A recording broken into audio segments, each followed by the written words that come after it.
Hey everybody, welcome back to Megan's Table. Today I'm going to show you how to make my Thanksgiving turkey. It's simple, easy, anybody can do it. What's the one thing we worry about with cooking our turkey is it drying out. We want it moist and delicious, and that is what you're going to get when you follow these tips I have for you. Stay tuned.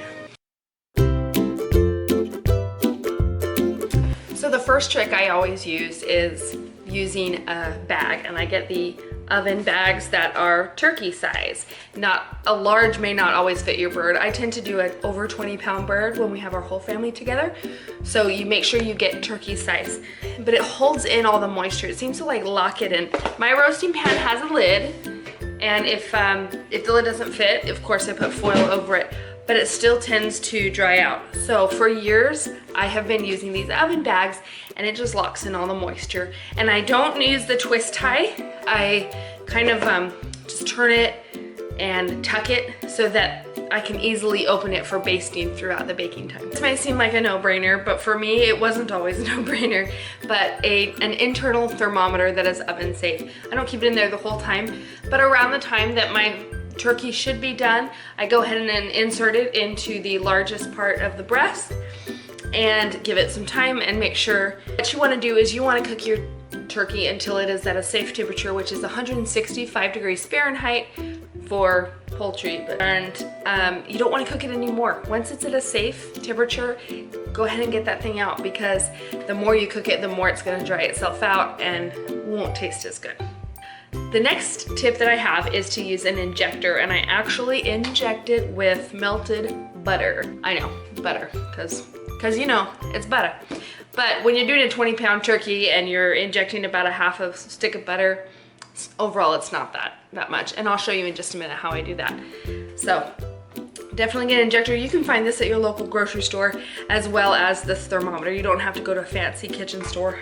So what you're gonna do is I cook my turkey at 350 degrees for 20 minutes per pound. With the last 20 to 30 minutes, I take off the lid. If you don't have a roasting pan without a lid, you can always use aluminum foil, and for the last 20 to 30 minutes, just take off the aluminum foil. And that's gonna help you crisp up the top of the traditional crispy brown filling. Today I'm gonna be actually making about a 9-pound turkey. This is just like a run through. It's not actually Thanksgiving yet, but I have a 22-pound turkey for the day of Thanksgiving. The next tip is just seasonings. You wanna add really good seasonings. And for me, I'm pretty basic. We use salt and pepper, and then we have this Pappy seasoning. We found this, someone gave this to us years ago, and we loved it on any kind of meat. It is delicious. And we just tried it on the turkey one year and we loved it. But a good old salt and pepper will also do the trick. So you really can just decide what works best for your family and what you love. This we've got online, and I'll go ahead and link it below. It's just called Pappy's Choice Seasoning, and it is a mixture of salt, paprika, sugar, garlic, and onion, granulated onion. So there you go.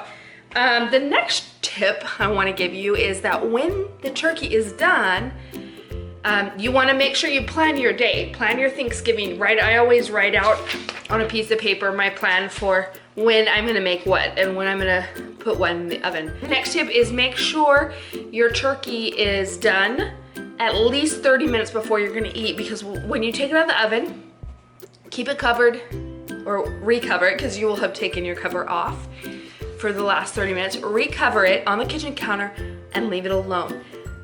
Do not cut into it right away, at least for 30 minutes. This is gonna get the juices to kind of redistribute. The next thing is that I actually don't prefer to put stuffing in the turkey. I know it's un-American, but it tends to get so soggy, and I just don't like it. So I just pack it with good old onion halves and call it good, call it a day. So with your turkey, if you get a turkey that has, of course they all have the neck, the gizzards, the giblets, whatever you want to call them on the inside, take those out, rinse them, throw them in a pot, add a stalk of celery, an onion. I just slice it right in half. I don't even chop off the ends or anything. The leaves of the celery, salt, pepper, celery salt, a bay leaf, and fill it with water. Fill the pan with water enough to cover it. Just make sure it's covered with water. Bring it to a boil and then turn it on a simmer for about an hour, and then once you shake all that out, it is some great turkey stock, and it works really well when you're making your gravy or your stuffing. If you make homemade stuffing, it works really well, and you can always freeze it for later. All right, so find the little hole that I made and slowly inject it, and you can usually see it. Yeah, you see it like plump up under the skin. And try not to spill it on the bag like I did. Oh, it's inside. No, it's not. It's outside. Okay, inject it in. And it gets under the skin, but it also like gets into the breast, and it is just so good.